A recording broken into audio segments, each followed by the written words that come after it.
What's going on, everyone? Jeremy here from the Quartering. I hope you're having a wonderful day. Some new news about what is sure to be a massive Banwave rolling out over YouTube today. Probably started yesterday and in the future, as well as a battle where YouTube will be banned allegedly in an entire country over their censorship. Now, I want to be very clear. I actually have very little problem with legitimate misinformation, at minimum being tagged. Okay. One of my favorite YouTubers on here, Miles Power, spends a lot of time debunking various conspiracy theories, but my favorites are generally the misinformation. You know, hey, you can cure tinnitus. Remember, like, there's all these solutions for that. That's a ringing in your ear that there literally is no cure for, but there's a million cures online. Or you can magnetize your water and solve, you know, this health issue. I legitimately don't mind that content being out there as long as it's very easily debunked. I think when you're talking about removing particular types of information or policing it, the better solution would be to, if this content is on here and it's in the gray area, the algorithm should be recommending content that debunks it. In a perfect world, I don't know how you could actually like algorithmically do that well without doing it manually, which would be nearly impossible. But in a perfect world, that's the solution to information that could potentially, you know, cause people to make bad decisions or even hurt themselves. You would rather see it debunked and rebutted as opposed to outright removed. But YouTube this morning issued a massive ban wave on several channels who had questions around the poke. Now, I'm not surprised whatsoever. I have a channel that is more hard politics related called Midwestly that I upload to every single day, 3 times a day. And I know that, you know, normally I wouldn't talk about the poke on this channel unless as it relates to Hollywood or something like that. But I know that you literally can't question anything without getting strikes or, you know, content removed. And the problem is there's this, you know, in the sea of information, this lot wide, right? You have like a lot of questions. Maybe this much of it is, you know, 2/3 of it is questions that maybe the answer exists online somewhere, or, you know, it's like hesitancy. And then you have a very small percentage of content that is outright misinformation, information that could lead somebody to making a bad medical decision. The problem is YouTube is and has been completely unable to differentiate between the two. For example, I did a video about a recall on one of the pokes, a story that was covered in the New York Times. I read the New York Times article and my video was removed and I got a strike anyway. Even though that webpage had plenty of Google ads on it and it was absolute news and it was not misinformation, I still received a strike for it. So this new expansion on misinformation is going to potentially be disastrous for many channels who simply ask the question. And you see here several articles now, this via the Washington Post. YouTube is banning prominent anti-poke activists and blocking all anti-poke content. The Google-owned video site previously only banned misinformation about the poke. So if you are just against it, you are now being banned. Now, again, as I always say, your body, your choice. And I don't want to influence anyone one way or another. I'm not a doctor, okay? I believe in personal liberties and I'm against mandates and things like that. But I'm not against people making a medical decision that they think is right for them.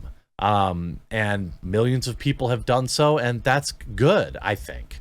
But I've never used my channel to tell people, you should do this or you shouldn't do this. That's not my place. Now, there are some channels that maybe talk that way, and that's for them.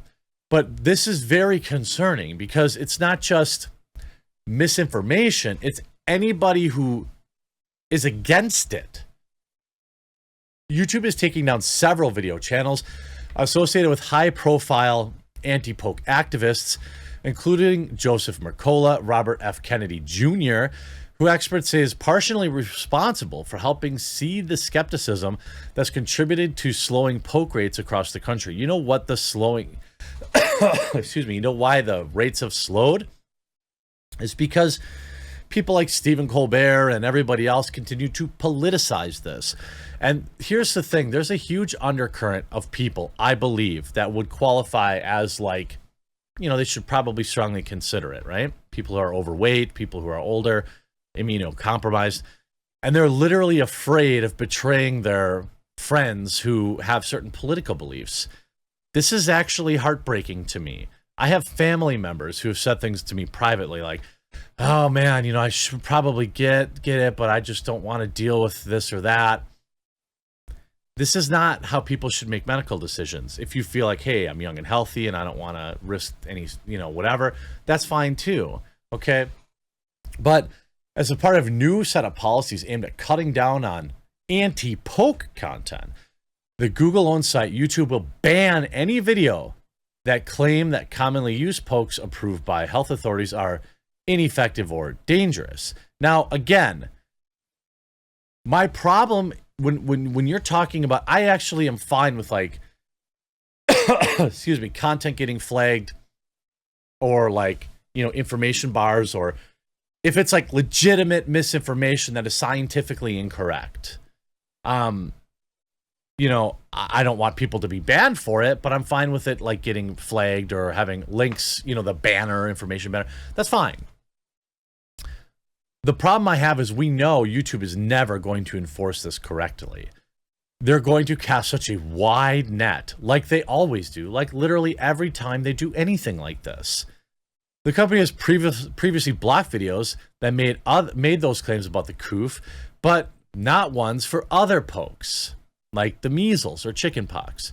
Misinformation researchers have for years said the popularity of anti-poke content on YouTube was contributing to growing skepticism of life-saving pokes in the United States and around the world. Poke rates have slowed, and about 56% of the U.S. population has had two, compared to 71% of Canada, 67% of United Kingdom. In July, President Biden and social media companies were partially responsible for, Biden said, partially responsible for spreading misinformation. This change marks a shift for the social media giant, which streams more than 1 billion hours worth of content every day. By the way, they have absolutely buried my channel now.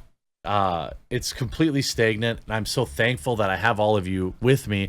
But please make sure that you're still subscribed, and that if you can, you know, get more involved by leaving likes and comments, more you know, and this is true really of all your favorite content creators. But, you know, it's been about a month since anybody new found the channel, it seems like. And I have a feeling that I may be hidden right now, especially when I talk about stuff like this. So please do help get involved. Now, the company has long resisted policing content too heavily, arguing that maintaining an open platform is critical to free speech. But as companies increasingly come under fire from regulators, lawmakers, and regular users for contributing to social ills, including poke skepticism, YouTube is again changing policies that it has held on to for months. YouTube didn't act sooner because it was focusing on misinformation specifically about the coof, said Matt Halprin, YouTube's vice president of global trust and safety. When it noticed that incorrect claims about other pokes were contributing to fears about the coof, it expanded them. Developing robust policies takes time. We wanted to launch a policy that is comprehensive, enforceable, and consistency and adequately addresses the challenge. Mercola, an alternative medicine entrepreneur, and Kennedy, a lawyer and son of Robert F. Kennedy, who have been the face of this movement for years, have both said in the past that they are not automatically against all pokes, but believe information about the risks is being suppressed. Well, of course it is. Now, does that lead to things being overblown? Yes, but this is the trade-off you make. When you have stringent policies saying, hey, you can't talk about this, what do people who are already prone to thinking that there's some sort of cover-up going on, what are they going to think? It's like the people that develop these policies really have no idea how the human mind works. Facebook also banned misinformation on all posts 7 months ago, though the pages of both Mercola and Kennedy remain up on the social media site. Twitter accounts are active too. They did not immediately respond to requests for comment. What those requests for comment really means are, hey, are you going to ban these guys yet? Hey, are you going to ban these people yet? You really need to ban these people. That's what the Washington Post really is saying.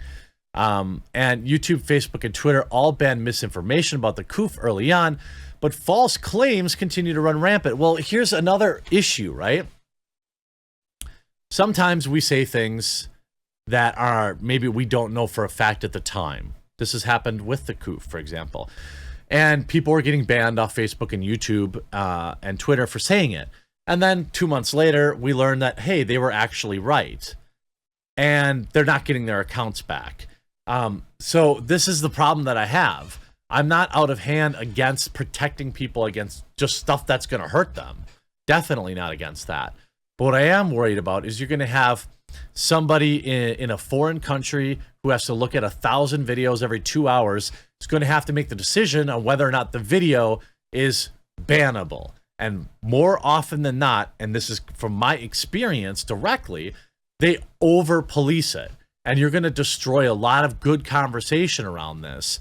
I don't think the way to get people less hesitant is to be issuing more sweeping bans. I think that the only thing you can do is educate and do what you can to depoliticize this. This is what I work hard for on my channel. I don't want people to feel weird about whatever they want to do with this stuff. And I really mean that. That's not me saying like, oh man, I don't want to lose subscribers, because I don't care. Like, I legitimately don't care. It's your decision. But I believe that doing this is dangerous, and it's going to be over-enforced, and it's going to have the exact opposite effect that they think it will. I hope you enjoyed this video. If you haven't yet, please do subscribe to this channel and check back often as I upload throughout the day, every day of the week. Hope you enjoyed. We'll talk to you again real soon.